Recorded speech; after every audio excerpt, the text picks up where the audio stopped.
মাঝে মাঝে মানে এমন অবস্থা দেখতাম যে আমি সারাদিন ডিউটি করার পরে বাসায় আসছি, ওরা কার্টুন দেখা নিয়ে ব্যস্ত, অথবা বা ঘরে ঢুকছি মোবাইল দেখতে চাচ্ছে, পকেটে হাত দিয়ে মোবাইল নিতে চাচ্ছে।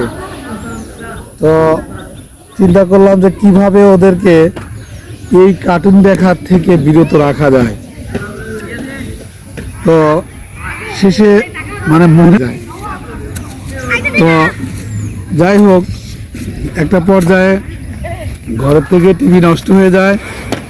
শেষ পর্যন্ত টিভি ঠিক করার কথা বলে ঘর থেকে টিভি বের করা হয়, এবং টিভিটা ঠিক করতেও অনেক টাকা লাগবে, যার কারণে আর ঠিক করা হয়নি। এখন ভাবলাম যে তাহলে ওদেরকে কার্টুন থেকে কিভাবে বিমুখ করা যায়। এই তো শুরু করলাম ওদের সাথে সময় দেওয়া। আগেও যদিও সময় দিতাম, তবে এই রকম পর্যাপ্ত পরিমাণে ফাঁকে ওদেরকে একটু খেলাধুলা করানো, এরপরে ওদের সাথে একটু গল্পগুজব করা, বিভিন্ন রকম গল্পগুজব করা। এই যে করতে করতে একটা সময় দেখা গেল যে ওদের মানে কার্টুনের প্রতি নেশা, মোবাইলের প্রতি নেশা আলহামদুলিল্লাহ অনেকটাই নাই, কমে গেছে। এখন তো সারাদিনে টিভি না দেখলে ওদের কোনো সমস্যাই হয় না।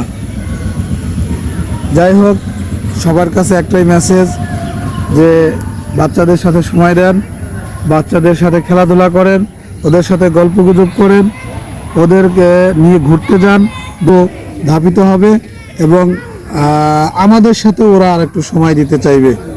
ধন্যবাদ, সবাই ভালো থাকবেন। আসসালামু আলাইকুম।